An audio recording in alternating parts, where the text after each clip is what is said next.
School में grade के आधार पर जीव बांटे गए। नंबर 1 मॉनिटर ने एसएसएस ग्रेड की दिव्य नागिन चुनी, जबकि आखिरी रैंक वाले मुझे सिर्फ एक एफ ग्रेड काला भालू मिला। जल्द ही भीषण ठंड का प्रलय आया। भालू की क्षमता के कारण मैं बच गया, पर मॉनिटर की नागिन विकसित होने से पहले ही मर गई। जलन में मॉनिटर और साथियों ने मेरे भालू को मारकर उसका हॉटपॉट बना लिया। घायल होकर मैं बर्फीली आंधी में गिर पदरधा और बदले की भावना के साथ मर गया।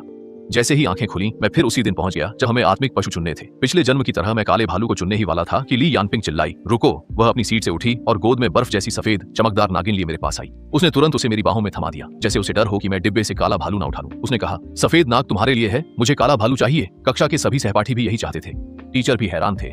इस सफेद नागिन में 80% प्राचीन रक्त था और ये स्वर्गीय नाग की वंशज थी। वहीं काले भालू में सिर्फ 20% रक्त था। दोनों में जमीन आसमान का अंतर था। कोई नहीं समझ पाया कि ली यानपिंग ने नागिन के बदले भालू को क्यों चुना। श्याओ येन, आत्मा पशु चुनना मजाक नहीं है, यह तुम्हारे भविष्य के विकास से जुड़ा है। जल्दी से हुएन के साथ बदल लो। हु एन को इस सफेद नागिन की ज्यादा जरूरत है। किसी भी आत्मा पशु के साथ जल्दी अभ्यास कर सकती हूँ, पर हु वैन की प्रतिभा सामान्य है। मिश्रित रक्त वाला भालू उसका जीवन बिगाड़ देगा। मैं हु वैन से आत्मा पशु बदलती हूँ। कक्षा में अचानक सब चुप हो गए। उसकी इस निस्वार्थता से सभी दंग रह गए। छोटी यान, साधना में मन की शुद्धता सबसे जरूरी है। तुम्हारा दिल निर्मल और नेक है, इसलिए कमजोर आत्मा पशु के बावजूद तुम्हारा भविष्य बहुत उज्जवल होगा। छोटे एन, अभी भी क्या सोच रहे हो? जल्दी से आभार व्यक्त करो। तुम्हारी झूठी हमदर्दी नहीं चाहिए, मुझे वही काली भालू दो। ली यानपिंग की नजरें घबराईं। उसने भालू को और कसकर जकड़ लिया। उसका चेहरा सिकुड़ा था, जैसे मैं उसे सता रही हूँ। हु वैन, मुझे मत परखो, मैं अपनी मर्जी से ये सौदा कर रही हूँ। ये चालें छोड़ो, नहीं चाहिए।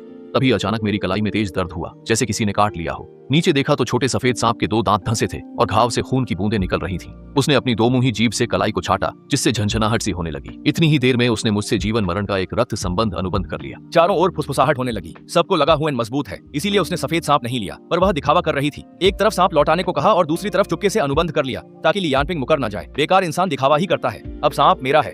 अनुबंध के बाद वह सो गई। उनकी बातें सुन मेरा चेहरा गंभीर हो गया। मैं यह सफेद सांप नहीं चाहती थी, पर उसने जबरदस्ती की। यह सांप जल्द ही बोझ बन जाएगा। ली यानपिंग को देख मुझे लगा कि वह सांप नहीं, बल्कि काले भालू के लिए लड़ रही है। शायद उसने भी पुनर्जन्म लिया है। पिछली बार उसने सांप चुना था और मुझे मजबूरी में भालू मिला।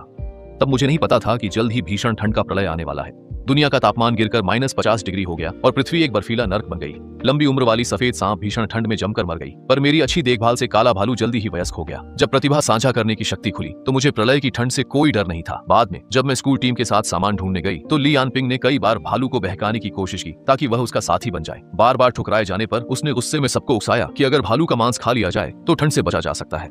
जब हम बाहर निकले तो ली यानपिंग ने साथियों के साथ मिलकर मुझे और काले भालू को मार डाला और हम उनका भोजन बन गए। ली यानपिंग की गोद में ब्लैक स्नो को देख मेरी आंखें बर्फ जैसी ठंडी हो गईं। पिछले जन्म में वह भालू मेरा सबसे भरोसेमंद साथी था। इस बार ली यानपिंग ने मेरी ठंड सहने की शक्ति छीन ली है, लेकिन इस धोखे का बदला अब खून से ही चुकाना होगा। मैं उसे एकटक देख रही थी, तभी उसने भी अपनी आंखें घुमाकर मेरी ओर देखा। जब हमारी नजरें मिली तो उस छोटे काले भालू ने मेरी ओर ठीक 2 बार पलकें झपकाईं। मेरे दिल में अचानक खुशी की लहर दौड़ गई। यह हमारे पिछले जन्म का एक गुप्त इशारा था कि मुझे चिंता करने की कोई जरूरत नहीं है। यह सोचकर मैंने ली यानपिंग की ओर एक दया भरी नजर डाली। इस काली भालूनी को मैं अच्छी तरह जानती हूँ। वह दिखती भोली है, पर दिल से बेहद शातिर और धूर्त है। मैं काले भालू की आंखों में देख ही रही थी कि अचानक एक ठंडी छोटी जुबान ने मुझे छुआ। नीचे देखा तो मेरी बेकार सी सफेद सांप थी, जो खूबसूरत तो है पर किसी काम की नहीं। अब जागने पर मैं बेकार नहीं हूँ और पुरुष उस काले बदसूरत राक्षस को अब नहीं देख सकेंगे। मैंने उसके छोटे से सिर को हल्के से छुआ। तुम बोल रहे हो? नन्हा सफेद सांप गर्व से मेरी हथेली में कुंडली मारकर बैठ गया। मेरा नाम लिंग जू है। यदि आप मुझे महाराज कहकर संबोधित करना चाहें तो वह भी ठीक है। छोटा नितम, तुम्हें इतनी बचकानी और नादान बातें किसने सिखाई? अधिकांश अनुबंधित पशु मनुष्यों की पहल पर ही बनते हैं। ये स्वभाव से घमंडी होते हैं, केवल बचपन में थोड़े नरम होते हैं। बहुत कम मौकों पर ही वे खुद अनुबंध की पहल करते हैं। क्लास में नियमों को सुनकर सभी सहपाठी जादुई चक्र बनाकर अपने अनुबंधित पशु के साथ अनुबंध की कोशिश करने लगे, पर मैं उनमें नहीं था। अगर अपनी आंखों से न देखता तो यकीन न होता कि एक महान प्राचीन दिव्य सर्प त्याओ मंग होई ने मुझे जबरदस्ती अनुबंधित कर लिया। लिंग शुए, तुम खुद मुझसे अनुबंध क्यों करना चाहती हो? वो औरत, वह बहुत बदबूदार है। बदबूदार? ली यानपिंग तो स्कूल की सबसे सुंदर लड़की है। स्कूल के कई लड़के उसके पीछे हैं और सब उसे खुशबूदार कहते हैं। वो सब तो अंधे हैं, उसकी आत्मा ही गंदी है। तुम्हें कैसा लगा? मेरी गोद में बैठी सफेद सांप मेरी आस्तीन में घुस गई। उसकी आवाज में झिझक थी। तुम ठीक हो? साफ और शांत। बस यूं ही मैं उंगलियों से उसकी चमड़ी सहलाने लगी। उसका स्पर्श अद्भुत था, ठंडा और मुलायम, रेशम जैसा। कभी मैं उसके सिर को छूती, कभी शरीर को। फिर मैंने उसकी छोटी सी पूंछ दबा ली। सब कहते हैं कि सांप की 7 इंच वाली जगह नहीं छूनी चाहिए, पर वह अभी छोटा है, शायद कुछ नहीं होगा। जैसे ही मैंने पूंछ पकड़ी, लिंग शुए का शरीर बिजली सा अकड़ गया और सफेद चमड़ी के बीच की त्वचा गुलाबी हो गई। हल्की परत, रुको, तुम बिल्कुल बदमाश हो। तुमने मेरी इज्जत पर हाथ डाला। वो चिढ़ गया था। मैंने पलकें झपकाते हुए हाथ खींच लिया। बच्चे, ऐसी फालतू बातें मत सोचो।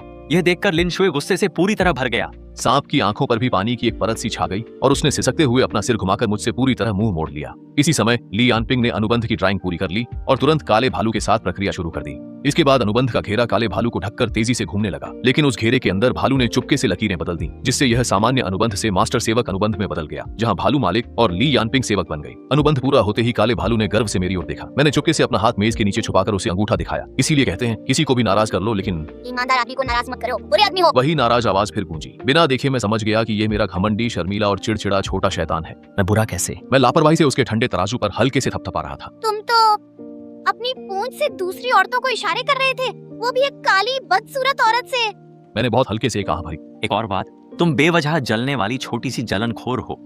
जैसे ही छात्रों ने अनुबंध पूरा किया, क्लास टीचर ने सबको अभ्यास सामग्री दी। मैंने एक स्नैक रख बाकी लिन शुए को दे दिए। उसने 19 स्नैक्स एक एक करके बहुत जल्दी खा ली। मेरी कक्षा से बाहर निकलने से पहले ही सारे स्नैक्स पूरी तरह खत्म हो गए थे। सभी सहपाठी मुझे देखने लगे। हु वेन पागल है क्या? हफ्ते भर की सामग्री और स्नैक्स सांप को खिला दिए। क्या उसने क्लास नहीं सुनी कि आध्यात्मिक पशु धीरे बढ़ते हैं?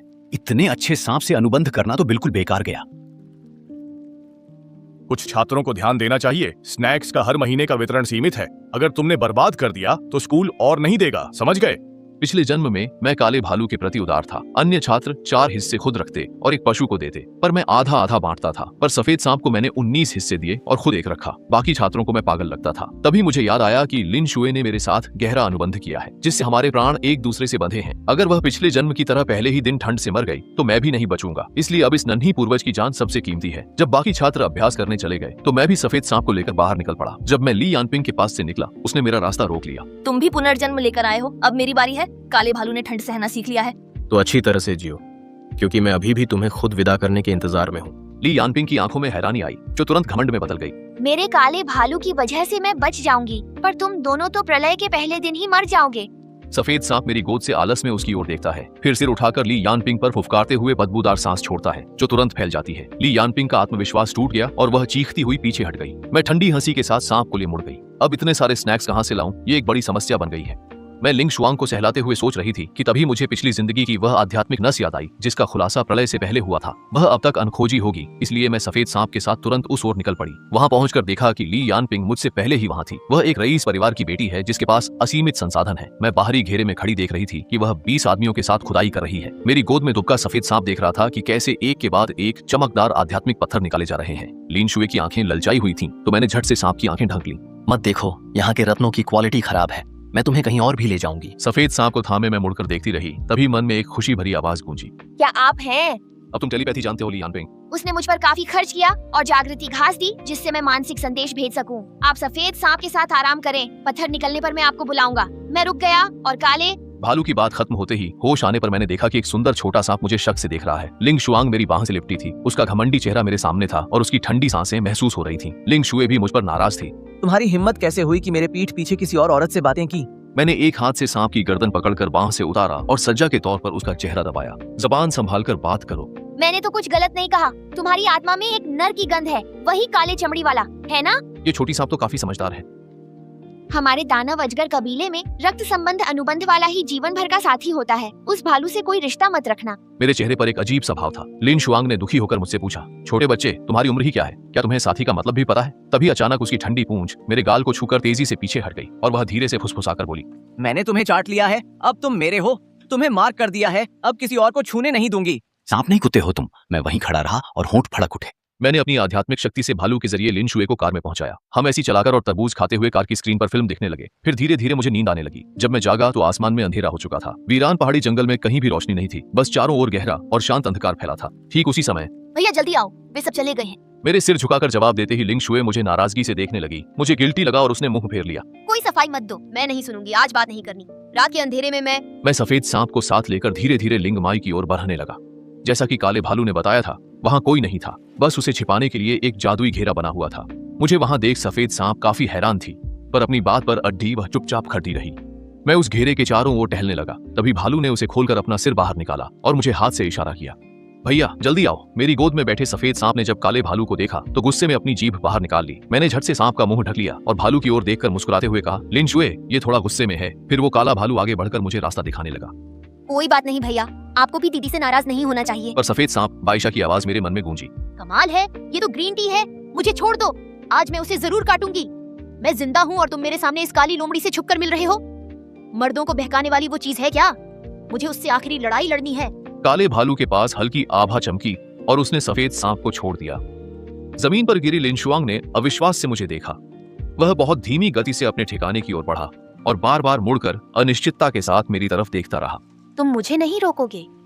तुम्हें डर नहीं कि मैं तुम्हारे उस प्रेमी को मार डालूंगा? मैंने भालू की आध्यात्मिक शक्ति देखी। उसकी शक्ति सफेद सांप से 50 गुना कहीं अधिक थी। अब जीत किसकी होगी ये कहना वाकई मुश्किल है। मैं उसे देख मुस्कुराने लगी। कोई बात नहीं, मुझे तुम्हारी ताकत देख लेने दो। अगर तुमने उसे काट कर मार डाला तो मैं सिर्फ तुम्हारी ही हो जाऊंगी। मेरी बातों पर सफेद सांप थोड़ा डगमगाया, फिर काले भालू की शक्ति देख डरते हुए वापस मेरे पैरों के पास आ गया। यह जीव वाकई कमजोरों को दबाने वाला और ताकतवर से डरने वाला है। भालू ने मिठाइयों को 3 हिस्सों में बांटा, एक बहुत छोटी, दूसरी छोटी और तीसरी पहाड़ जैसी विशाल ढेरी थी। लिनशुए उस बड़ी ढेरी को अपनी ललचाई नजरों से देखने लगी।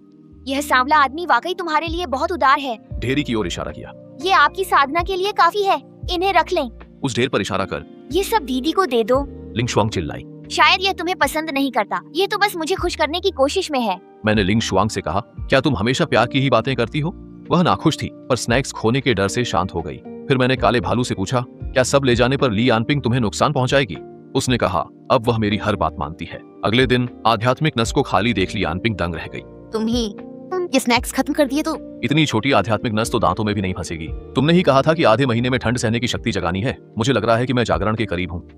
काले भालू ने सिर हिलाया। यह सुनकर ली यानपिंग का चेहरा कुछ बेहतर हुआ। जागरण अच्छा है पर तुम्हारी रक्त रेखा कमजोर है। इतना खाकर भी शक्ति मामूली बढ़ी। अगर मेरी रक्त रेखा घटिया थी तो चुना क्यों? मैंने मिन्नत नहीं की थी। अब मानसिक दबाव इतना है कि शायद प्रतिभा जागृत न हो पाए। ली यानपिंग ने सोचा, पखवाड़े बाद ठंड खत्म होने पर भालू की यह प्रतिभा बहुत काम आएगी। दबाव मत लो, मेरा वो मतलब नहीं था। अगर तुम्हारी रक्त रेखा कमतर होती तो मैं तुम्हें चुनता ही नहीं। मुझे साधना के लिए बस 10 ट्रक स्नैक्स चाहिए। जल्दी इंतजाम करो, ये ज्यादा नहीं है ना? इससे शायद मैं शीत प्रतिरोध जैसी उच्च प्रतिभा जागृत कर लूं, जिससे 10 किलोमीटर तक सब ठंड से बच सकें। पूरे 10 किलोमीटर। ली यानपिंग की आंखों में लालच की सुनहरी चमक आई। अगर वह भीषण ठंड में 10 किलोमीटर तक सबको ठंड से सुरक्षित रख सके तो फिर वह प्रलय की रानी जैसी ही होगी। ठीक है, 10 ट्रक मिल जाएंगे। पादरी के आने से पहले सब हो जाएगा। ली यानपिंग घर में ताकतवर है पर सब उसकी भीषण ठंड की प्रलय वाली बात को एक मजाक मानते हैं। वे उपहास करते हैं कि वह पत्थर के ट्रकों में रखे स्नैक्स से एक मामूली आत्मा जानवर को सिर्फ सर्दी से बचने की प्रतिभा के लिए जगा रही है। इस विचार पर उसे घर से कोई समर्थन नहीं मिलता। ली यानपिंग को अपने माता पिता द्वारा बचपन से दी गई सारी चीजें बेचनी पड़ी, घर, कार, ब्रांडेड बैग और गहने। जब मैंने स्कूल में उसे दोबारा देखा तो वह वही पुराने कपड़े पहने थी और लंच में सिर्फ एक सादा सफेद आटे का बान और पुरानी लाओ गान मा चटनी खा रही थी। साफ था कि उसने अपनी सारी जमा पूंजी काले भालू पर खर्च कर दी थी, पर उसे नहीं पता था कि उसके खरीदे ट्रक भर स्नैक्स में से भालू ने बहुत कम रखे। बाकी 99.99% मेरे और सफेद सांप के पास आ गए। मैंने अपनी साधना और आध्यात्मिक शक्ति के अभ्यास के लिए थोड़े स्नैक्स रखकर बाकी सब सफेद सांप को दे दिए। सफेद सांप ने लिंगशी को तेजी से निगल लिया और वह गहरी नींद में सो गया। उसके पास रखे स्नैक्स एक खिंचाव से तुरंत पाउडर में बदल जाते थे। सांप की साधना से मिली आध्यात्मिक शक्ति ने मुझे पिछली जिंदगी से कई गुना ज्यादा ताकतवर बना दिया है। वहीं ली यानपिंग के पास अब क्लास के बाकी छात्रों से भी कम शक्ति बची है। काले भालू ने एक भी स्नैक खुद पर खर्च नहीं किया और वह उसे धमकाता है कि अगर उसकी प्रतिभा जागृत नहीं हुई तो वह उसे पहले ही चेतावनी दे रहा है। सब कहते हैं कि ली यानपिंग अब बेकार हो गई है। स्कूल के पहले दिन सबसे कमजोर भालू चुनने के बाद से उसकी मानसिक स्थिति ठीक नहीं थी। इन अफवाहों और कानाफूसी के बीच ली यानपिंग बस वो बोली, देख लेना, बाद में सब जान जाएंगे कि मैं ही सही थी। एक रात अचानक तापमान तेजी से गिर गया और दुनिया भर में बर्फ गिरने लगी। जून में बर्फ गिरना सबको बहुत अजीब लगा, लेकिन अगले दिन दोपहर तक जब वैश्विक तापमान -20 डिग्री पहुंच गया तो लोग धीरे धीरे चिंतित होने लगे कि कहीं कोई बड़ी आपदा तो नहीं आने वाली। बर्फ लगातार तेज होती जा रही थी, रुक नहीं रही थी। लोग बर्फीले संकट से डरे। अनहोनी के डर से स्कूल ने छात्रों को वापस बुला लिया। हॉस्टल में ली यानपिंग ठंड से कांपते हुए रजाई में लिपटी थी। साधना न करने से उसकी शक्ति कम हो गई थी और वह आम लोगों जैसी ही थी। उसकी नाक ठंड से लाल थी और वह बार बार टिश्यू से उसे पोंछ रही थी। काले भालू, तुम्हारी प्रतिभा जागृत हुई या नहीं? 10 दिन बीत चुके थे। काला भालू काफी बड़ा होकर किशोरावस्था में था और ली यानपिंग के मन में अब संदेह होने लगा। चिंता मत करो, जल्दी होगा। पिछली जिंदगी में हुवेन गरीब था और खंडहरों की खोज के बाद भी उसके पास भालू के लिए स्नैक्स नहीं थे। इस जन्म में मैंने इतने सारे संसाधन दिए, फिर भी तुम्हारी प्रतिभा जागृत क्यों नहीं हो रही? क्या तुम कुछ छुपा रहे हो? मैं ये मेहनत किसके लिए कर रही हूँ? तुम मुझ पर शक कर रहे हो? मैं तो अपनी शक्ति तुम्हारे साथ साझा करना चाहती थी, पर अब लगता है ये स्नैक्स तुम्हें वापस कर दूं। मेरी फर मोटी है, मैं ठंड में नहीं मरूंगी। मेरी गलती थी, मैंने गुस्से में कह दिया। ये आध्यात्मिक पत्थर तुम ही रखो, तुम्हारी प्रतिभा का जागृत होना सबसे जरूरी है। काला भालू हुंकारा। जाओ नीचे से चीजें उठाओ। नाश्ता चबाते समय काले भालू ने ली यानपिंग के शरीर में थोड़ी सी गर्माहट भेजी। उसे डर था कि असली प्रलय आने से पहले ही कहीं वह ठंड से न मर जाए। इस गर्माहट को महसूस कर ली यानपिंग का शक अब पूरी तरह दूर हो गया। अनुबंध के अनुसार साधना के दौरान दोनों एक दूसरे को अपनी शक्ति का 10वां हिस्सा लौटाते हैं। भालू से मिली बेहद कम शक्ति से यह साफ था कि उसने खुद भी बहुत कम आध्यात्मिक ऊर्जा ग्रहण की है। ली यानपिंग को यह नहीं पता था कि काले भालू ने कम आध्यात्मिक शक्ति नहीं ली थी, बल्कि उनके बीच हुए मालिक सेवक अनुबंध के कारण शक्ति लौटाना पूरी तरह उस भालू की मर्जी पर ही निर्भर था। उधर दूसरे डॉर्मेट्री में मैं बिस्तर के सहारे बैठकर फिल्म देख रही थी और कमरे के सारे स्नैक्स खत्म हो चुके थे। कालीन पर सो रही वह सफेद सांप अब शावक अवस्था से बाहर निकलकर वयस्क बन चुकी थी। बाल्टी जितनी मोटी और बर्फ जैसी सफेद चमकती हुई मैं बिस्तर से उतरकर उसकी फांकों को छूती हूँ और उसके भीतर की जबरदस्त जीवन शक्ति को गहराई से महसूस करती हूँ। दीवार पर टंगी घड़ी की सुइयां धीरे धीरे 12 के करीब पहुंच रही थीं। असली प्रलय अब शुरू होने वाली थी। इस जीवन में सफेद सांप प्रलय के पहले दिन ठंड से नहीं मरेगी। 12 बजते ही घड़ी की आवाज गूंजी और तापमान अचानक गिरकर -50 डिग्री हो गया। मेरी आध्यात्मिक ऊर्जा और सफेद सांप की शक्ति के कारण मैं इस ठंड को नजरअंदाज कर सकती हूँ। बाहर बर्फ एक मंजिल तक जम चुकी थी। क्लास टीचर ने ग्रुप में चैन मैसेज शुरू किया ताकि सब अपनी स्थिति बता सकें और जरूरत पड़ने पर स्कूल बचाव कार्य शुरू कर सके। स्कूल में स्टाफ की कमी के कारण मैं स्वयं सेवक बन गई और अलग अलग हॉस्टल में जाकर सामान बांटने लगी। जब मैं ली यानपिंग के कमरे के बिल्कुल पास पहुंची तो मैं वहां से सीधे नीचे कूद गई। बाद में जब कई छात्राओं ने ग्रुप में सामान मिलने की पुष्टि कर दी तब ली यानपिंग ने मुझसे पूछा मेरा सामान कहाँ है? मैंने ग्रुप में तस्वीरें बतौर सबूत भेजी कि ली यानपिंग ने सुपरमार्केट से सामान स्कूल में जमा किया है। स्कूल ने कहा कि भारी बर्फबारी से सामान की बहुत कमी है। क्या ये सामान उन लोगों के लिए नहीं होना चाहिए जिन्हें इसकी सबसे ज्यादा जरूरत है? सभी छात्र ग्रुप में मैसेज करने लगे। क्या मॉनिटर को पता था जो उसने इतना सामान लिया? क्या वह ऐसा कर सकती है? आखिर यह भलाई के लिए था? सोचिए, वो सामान के लिए लड़ रही है और लोग उसे नैतिकता पर परखने लगे। मुझे फंसाकर खुद क्यों छुप रही हो? ठंड खत्म होने का पता था ना? अपना जमा सामान सबको बांटती क्यों नहीं? मैंने नूडल्स के 2 खाली डिब्बे बाहर फेंक दिए। मुझे नहीं पता तुम किस भीषण ठंड की बात कर रही हो। सबको पता है कि मेरे घर की हालत खराब है। मॉल में सेल देखकर मैंने बहुत सारे इंस्टेंट नूडल्स खरीदे और सहपाठियों में बांट दिए। सबको मिले 10-10 पैकेट हुए ने अपने पास से दिए हैं। सहपाठियों के तानों पर ली यानपिंग जवाब नहीं दे पाई और ग्रुप में सब चुप हो गए, लेकिन मुझे प्राइवेट मैसेज करने लगे।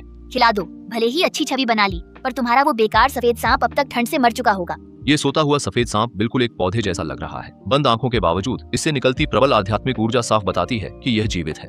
असंभव, ये वीडियो रिकॉर्डेड है। वो कमजोर सांप इतनी ठंड में अब तक मर चुका होगा। जम्हाई लेते हुए मैंने यानपिंग का मैसेज अनसुना कर दिया। सुरक्षा के बावजूद इस ठंड में मुझे कंपकंपी हो रही थी। जैसे ही मैंने कंबल के लिए अलमारी खोली, एक जानी पहचानी गर्माहट मुझ में समा गई। यह काले भालू की शक्ति थी। आश्यों, बिना अनुबंध के भी तुम अपनी तकनीक मुझसे साझा कर रहे हो। अब मैं ठंड सह सकता हूँ। तभी मुझे याद आया कि काले भालू की क्षमता केवल ठंड नहीं बल्कि शक्ति के साथ ठंड सहने की थी। पिछली जिंदगी में मेरी सीमित ताकत और स्नैक्स की कमी से वह पूरी तरह जागृत नहीं हो पाया था। तब उसने मुझे बचाने को जबरन आधी अधूरी क्षमता ही जागृत की थी। ली यानपिंग अब कैसा है? भालू ने विजुअल शेयरिंग शुरू की। उसे भरोसा था कि अब वह सर्दी से नहीं डरेगा, इसलिए ली यानपिंग ने अतिरिक्त रजाई नहीं ली थी। इस वक्त वह खुद को पतली रजाई में लपेटे हुए थी और उसका चेहरा ठंड से नीला था। क्या तुम्हारा संकल्प पूरा नहीं हुआ? कहते हुए काला भालू बिस्तर पर कूदा और उसे अपने नीचे दबा लिया। फर्श से टकराते ही हड्डियां टूटने की आवाज हुई और ली यानपिंग दर्द से दांत पीसने लगी। सुनो, मेरे पास एक अच्छी खबर है। मैंने जागृति में सफलता पाली है। ली यानपिंग की आंखें चमक उठी। वह भालू द्वारा बिस्तर से गिराए जाने की बात भूल गई। जल्दी करो, मुझे ठंड लग रही है। मैंने तुम्हें जगाने के लिए अपनी सारी जमा पूंजी और टॉफियां खर्च की हैं। मैं तुम्हारी मालिक हूँ। हमारे अनुबंध के मुताबिक तुम्हारी शक्ति पर मेरा पूरा हक है। ली यानपिंग ने अनुबंध के जरिए भालू की शक्ति लेनी चाहिए, पर उसे एहसास हुआ कि वह इसे सक्रिय नहीं कर पा रही है। अपनी आंखें खोलकर तो देखो, आखिर हमने क्या अनुबंध किया है। अनुबंध को ध्यान से जांचते हुए ली यानपिंग ने वहाँ 2 जादुई संरचनाएं और उनमें की गए बदलावों को देखा। देख लिया, यह मालिक सेवक अनुबंध है। तुम मेरी क्षमताएं साझा नहीं कर सकते। ली यानपिंग बेसुध रह गई। तुमने भी हस्तक्षेप किया था। सिर्फ मैं ही नहीं, हुएन भाई भी पुनर्जन्म ले चुका है। पिछले जन्म में तुमने हमें मारकर खाया था। अब हमारा बदला लेने का समय है। भले ही तुम्हारा पुनर्जन्म हुआ हो, हुएन का अनुबंध उसी बेकार सफेद सांप से है। सांप के मरते ही अनुबंध के कारण हुएन भी मर जाएगा। ली यानपिंग की आंखों में डर था, पर भालू बिना और बात किए चला गया। भीषण ठंड के कारण अब तापमान का विवरण नहीं दिया जाता। पिछली बार की तरह बिजली, पानी और इंटरनेट पूरी तरह ठप हो गए। इस रात के बाद कई लोग फिर कभी नहीं जागे। 5 दिन और बीत गए। स्कूल का अनुशासन बिगड़ गया था। छात्रों का सामान खत्म होने पर वे दूसरों का खाना छीनने लगे। बाहर कुछ ताकतवर छात्र मुझ पर नजर गड़ाए थे। भालू की ठंड से बचाने वाली और सांप की प्रचुर आत्मा शक्ति के कारण अब शिक्षक भी मेरे मुकाबले नहीं थे, इसलिए मुझे कोई डर नहीं था। बाहर दरवाजा पीटने की आवाज के बीच मैंने अपनी हथेली में शक्ति जुटाई ही थी कि अचानक एक ऊर्जा की लहर महसूस हुई। अचानक मेरे कमरे से एक ऊर्जा लहर फैल गई और बाहर अफरा तफरी मच गई। कंबल पर कुंडली मारे सफेद सांप की दिव्य चेतना से आवाज गूंजी, दफा हो जाओ। उसकी ठंडी आवाज सुनकर लोग घबराकर भाग गए। मैंने उसे सहलाते हुए पूछा, लिन शुए, क्या तुम जागने वाली हो? उधर ली यानपिंग के हॉस्टल में घुसे लोगों को काले भालू ने भगा दिया। ली यानपिंग जमीन पर पड़ी थी और उसकी टूटी हड्डियों के घाव से बदबू आ रही थी। मई बेहोश होने ही वाली थी। तभी भालू ने थप्पड़ मारकर उसे जगा दिया। वो भालू अपनी पिछली जिंदगी की यादों के कारण बहुत बदला लेने वाला था। झांग ने ली यानपिंग के साथ मिलकर अपने दुश्मनों को ढूंढ निकाला, फिर स्कूल में बचे उन लोगों को भी मार डाला जिनसे उसका कोई बैर नहीं था। अब काले भालू ने खुद को छिपाना छोड़ दिया और अपनी स्किल 15 का इस्तेमाल किया। पूरे स्कूल में हर किसी के शरीर में एक गर्म लहर दौड़ गई, मानो कोई दैवीय कृपा हो। मरणासन ली यानपिंग को भी आखिरकार सर्दी से राहत मिली। दूसरों के लिए यह आशीर्वाद था, लेकिन उसके लिए यह जीवन शक्ति को तेजी से खत्म करने वाला मौत का फरमान था। न केवल हड्डियां, उसकी आंतें भी पहले ही फट चुकी थीं। ठंड ने सड़न रोकी थी, पर अब सब कुछ माइक्रोवेव में डिफ्रॉस्ट की तरह पिघलने लगा। ली यानपिंग के अंग असंतुलित हो गए। वह सुन्न पड़ी शरीर घसीटती रही जैसे कोई आरामदायक आसन ढूंढ रही हो। उसकी इंद्रियों से बैंगनी बर्फ बहने लगी और मरते वक्त उसकी आंखें खुली रहीं। मरना अच्छा रहा। उस सुबह शरीर में गर्माहट महसूस हुई। आंखें खोली तो खुद को एक कोमल शरीर से लिपटा पाया। वह सुंदर चेहरा, दूधिया त्वचा और थकी पर आकर्षक आंखों वाला था। उसकी बंद पलकें तितली के पंखों सी थीं और सफेद बाल झरने की तरह मुझे ढके हुए थे। उसका गर्म शरीर चांदनी सी परी जैसा था। मेरे हिलते ही उसकी कांपती आंखें खुली, जिनमें अमानवीय पुतलियां थीं।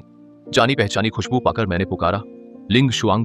उसके होंठों पर मुस्कान उभरी। वह झटके में पलटकर सीधे मेरे ऊपर सवार हो गई और ठंडी हवा मेरी त्वचा से टकराई। साथ ही उसके शरीर की ठंडी और गर्म खुशबू मुझे घेरने लगी। जब वह झुककर करीब आई, उसके सफेद बाल मेरे चेहरे पर बिखर गए, जिनमें भीनी खुशबू थी। मैं घबराकर उसे देखने लगी। उसका सुंदर चेहरा करीब था और त्वचा जेड जैसी पारदर्शी और मोहक थी। उसकी पीठ के पीछे सफेद सांप की पूंछ लहरा रही थी और उसकी आकर्षक आवाज मेरे कानों में गूंज उठी। क्या उस आदमी ने इन सम्मानित महाशय को फिर से याद किया? आदमी और महाशय शब्दों से मैं समझ गया कि यह लिन शुए ही है। मैं शांत होकर उसे देखने लगा। तुम्हें आखिरकार जागने की फुर्सत मिली। वह हल्के से हंसी। उसकी हंसी बहुत मधुर थी। क्या तुम इस महाशय की चिंता कर रहे थे? अगर तुम मर जाती तो मुझे भी तुम्हारे साथ दफन होना होता। वह झुककर मेरे चेहरे को चूम लिया। तुम्हारा मुंह सख्त है। मैंने उसे धकेला। लिन शुए, रूप बदलने के बाद क्या यही पहला काम था? लिन शुए और गहराई से हंसी। ये पहली बार नहीं था। इन्होंने पहले तुम्हें चाटा है। हम मुहर लगा चुके हैं। इतने दिनों बाद वह इसलिए जागी क्योंकि वह अपनी जन्मजात प्रतिभा को जागृत कर रही थी। लिन शुए का खून शुद्ध होने से इसे जगाना बाकी जानवरों से मुश्किल था। अच्छा हुआ कि वह सफल हुई। लिन शुए, तुम्हारी प्रतिभा क्या है? उसने लापरवाही से पूछा। क्या? मैंने उसे अजीब नजरों से ऊपर नीचे देखा तो उसने मुझे घूर दिया। तुम क्या सोच रहे हो? बात करते करते पता नहीं कब बाहर की बर्फ रुक गई थी। भारी बादल एक एक करके छंटने लगे और आसमान में बहुत दिनों बाद सूरज निकला, जिसकी गर्माहट धरती पर फैल गई। मैंने स्कूल के अंदर से खुशी की आवाजें सुनी। देखो, सूरज निकल आया। पारा ठंडा नहीं रहा। बढ़िया। अंततः प्रलय का समय खत्म होने वाला है। लिन शुए शांत हुई। ध्यान याओ मंग, प्राचीन दिव्य पशु, मेरी जन्मजात शक्ति सब जीव है। लिंग शुए का चेहरा कान के पास था। उसकी सांसें गर्दन पर महसूस हुईं और सांप की पूंछ कमर पर लिपटकर कसने लगी। हुएन, मैंने पूरी दुनिया को बचाया है। अब तुम मुझे क्या इनाम दोगी? मैंने खिड़की के बाहर जीवंत संसार को देखा, फिर पास बैठी इस सुंदर स्त्री को। मैंने हाथ बढ़ाकर उसके माथे को छुआ। छोटे बच्चे, क्या सोच रहे हो? लिन शुए गुस्से में मुझे घूर रही थी। उसकी सफेद सांप की पूंछ पीछे हिल रही थी, पर उसकी चांदी जैसी आंखों में मुस्कान थी। तभी बाहर से एक परिचित आवाज आई, भैया। भैया, मैंने भी अपना रूप बदल लिया है। दरवाजा खोलते ही एक छोटे कद की लड़की दिखी, जिसके सिर पर भालू के कान थे। मैं तुरंत समझ गई कि वह काली भालू है, क्योंकि उसका रंग गहरा गेहुआ था। भालू के रूप में वह काफी विशाल थी, पर अब एक छोटी बच्ची जैसी लग रही थी। लिन शुए मेरे पास से वह बोली, इतनी बदसूरत बहन। मैंने कहा, मैं सुंदर हूँ। काली भालू उदास थी। मैं भालू और सांप को लड़ते देख मुस्कुरा उठा। पिछली बार ली यानपिंग ने हमें मारा था। इस जन्म में हमने बदला लिया और नई जिंदगी पाई। ठंड खत्म हुई और मेरी कहानी अब शुरू हुई है।